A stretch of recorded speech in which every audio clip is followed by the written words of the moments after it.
بسم اللہ الرحمن الرحیم۔ السلام علیکم۔ Islamic knowledge and history channel دیکھنے والوں کو نئی ویڈیو میں خوش آمدید کہتے ہیں۔ سامعین کرام، آج ہم بات کریں گے کہ حضرت ذوالقرنین کون تھے، انہوں نے پوری دنیا پر کیسے حکومت کی، یاجوج ماجوج کون تھے اور انہیں کیوں بند کیا گیا، اور صد سکندری کب ٹوٹے گی۔ تو ویڈیو میں آگے چلنے سے پہلے آپ لوگوں سے التماس ہے کہ اگر چینل پر نئے ہیں تو چینل کو سبسکرائب کر لیں اور بیل آئیکن کے بٹن کو پریس کریں تاکہ ہماری آنے والی ہر نئی ویڈیوز کا نوٹیفیکیشن آپ کو ملتا رہے۔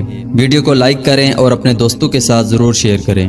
سامعین کرام، حضرت ذوالقرنین کا نام سکندر ہے۔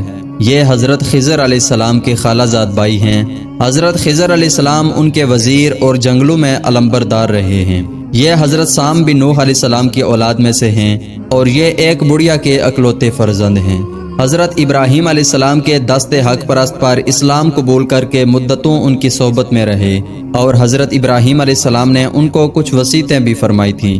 صحیح قول یہی ہے کہ یہ نبی نہیں ہیں بلکہ ایک بندہ صالح ہیں جو ولایت کے شرف سے سرفراز ہیں۔ ناظرین کرام، حضور علیہ الصلوۃ والسلام نے فرمایا کہ یہ ذوالقرنین کے لقب سے اس لیے مشہور ہو گئے کہ انہوں نے دنیا کے دو سینگوں یعنی دونوں کناروں کا چکر لگایا تھا، اور بعض کا قول یہ ہے کہ ان کے دور میں لوگوں کے دو قرن ختم ہو گئے، 100 برس کا ایک قرن ہوتا ہے۔ بعض کہتے ہیں کہ ان کے دو گیسو تھے اس لیے ذوالقرنین کہلاتے ہیں، اور یہ بھی ایک قول ہے کہ ان کے تاج پر 2 سینگ بنے ہوئے تھے، اور بعض اس کے قائل ہیں کہ خود ان کے سر پر دونوں طرف ابار تھا جو سینگ جیسا نظر آتا تھا، اور بعضوں نے یہ وجہ بتائی کہ چونکہ ان کے باپ اور ماں نجیب الطرفین اور شریف زادہ تھے اس لیے لوگ ان کو ذوالقرنین کہنے لگے۔ واللہ تعالی عالم۔ ناظرین اکرام، اللہ تعالیٰ نے ان کو تمام روئے زمین کی بادشاہی عطا فرمائی تھی۔ دنیا میں کل 4 بادشاہ ایسے ہوئے ہیں جن کو پوری زمین کی پوری بادشاہی ملی۔ ان میں 2 مومنین تھے اور 2 کافر۔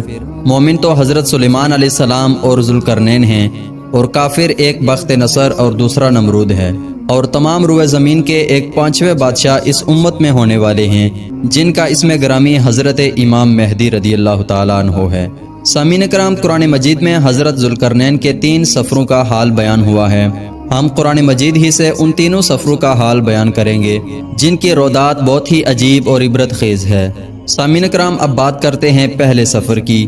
حضرت ذوالقرنین نے پرانی کتابوں میں پڑھا تھا کہ سام بن نوح علیہ السلام کی اولاد میں سے ایک شخص آب حیات کے چشمہ سے پانی پی لے گا تو اس کو موت نہ آئے گی، اس لیے حضرت ذوالقرنین نے مغرب کا سفر کیا۔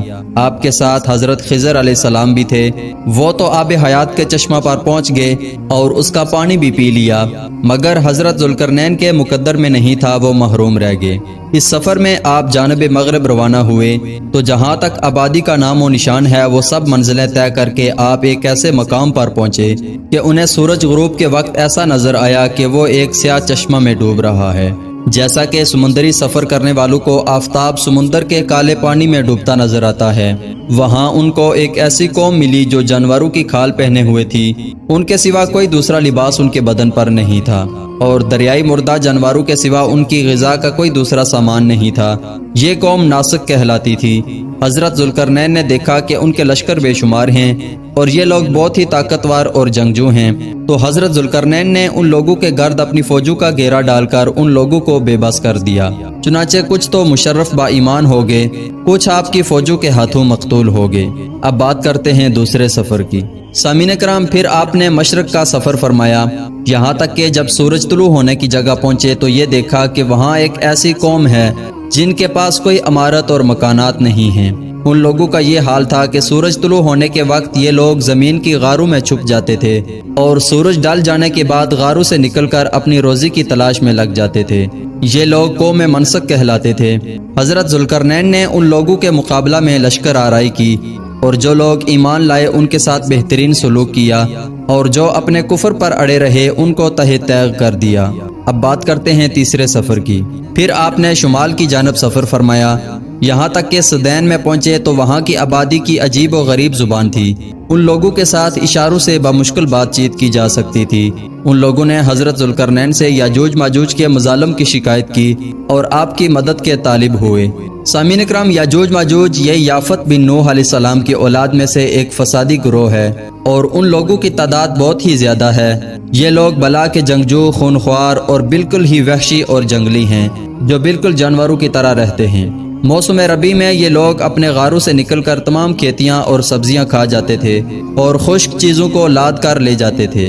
آدمیوں اور جنگلی جانوروں یہاں تک کہ سانپ، بچھو، گرگٹ اور ہر چھوٹے بڑے جانور کو کھا جاتے تھے۔ حضرت ذوالقرنین سے لوگوں نے فریاد کی کہ آپ ہمیں یاجوج ماجوج کے شر اور ان کے اعزار رسانیوں سے بچائیے، اور ان لوگوں نے ان کے عوض کچھ مال دینے کی بھی پیشکش کی۔ تو حضرت ذوالقرنین نے فرمایا کہ مجھے تمہارے مال کی ضرورت نہیں ہے، اللہ تعالیٰ نے مجھے سب کچھ دیا ہے، بس تم لوگ جسمانی محنت سے میری مدد کرو۔ چنانچہ آپ نے دونوں پہاڑوں کے درمیان بنیاد کھدوائی۔ جب پانی نکل آیا تو اس پر پگھلائے تانبے کے گارے سے پتھر جمائے گئے اور لوہے کے تختے نیچے اوپر چن کر ان کے درمیان لکڑی اور کوئلہ بروا دیا اور اس میں آگ لگوا دی۔ اس طرح یہ دیوار پہاڑ کی بلندی تک اونچی کر دی گئی اور دونوں پہاڑوں کے درمیان کوئی جگہ نہ چھوڑی گئی۔ پھر پگھلایا ہوا تانبا دیوار میں پلا دیا گیا، جو سب مل کر بہت ہی مضبوط اور نہایت ہی مستحکم دیوار بن گئی۔ سامعین اکرام، حدیث شریف میں ہے کہ یاجوج ماجوج روزانہ اس دیوار کو توڑتے ہیں، اور دن بھر جب محنت کرتے کرتے ان کو توڑنے کے قریب ہو جاتے ہیں تو ان میں سے کوئی کہتا ہے کہ اب چلو باقی کو کل توڑ ڈالیں گے۔ دوسرے دن جب وہ لوگ آتے ہیں تو خدا کے حکم سے وہ دیوار پہلے سے بھی زیادہ مضبوط ہو جاتی ہے۔ جب دیوار کے ٹوٹنے کا وقت آئے گا تو ان میں سے کوئی کہے گا کہ چلو انشاءاللہ کل اس دیوار کو توڑ ڈالیں گے۔ ان لوگوں کے انشاءاللہ تعالی کہنے کی برکت اور اس کلمہ کا یہ ثمر ہوگا کہ دوسرے دن یہ دیوار ٹوٹ جائے گی۔ یہ قیامت قریب ہونے کا وقت ہوگا۔ دیوار ٹوٹنے کے بعد یاجوج ماجوج نکل پڑیں گے اور زمین میں ہر طرف فتنہ و فساد اور قتل و غارت کریں گے، چشموں اور تالابوں کا پانی پی ڈالیں گے اور جانوروں اور درختوں کو کھا ڈالیں گے۔ زمین پر ہر جگہوں میں پھیل جائیں گے، مگر مکہ مکرمہ، مدینہ طیبہ اور بیت المقدس، ان تینوں شہروں میں یہ داخل نہ ہو سکیں گے۔ پھر حضرت عیسیٰ علیہ السلام کی دعا سے ان لوگوں کی گردنوں میں کیڑے پیدا ہو جائیں گے اور یہ سب ہلاک ہو جائیں گے۔ ملتے ہیں اگلی اسی طرح کی ایک اور معلوماتی اور اسلامی ویڈیو کے ساتھ، تب تک کے لیے اللہ نگہبان۔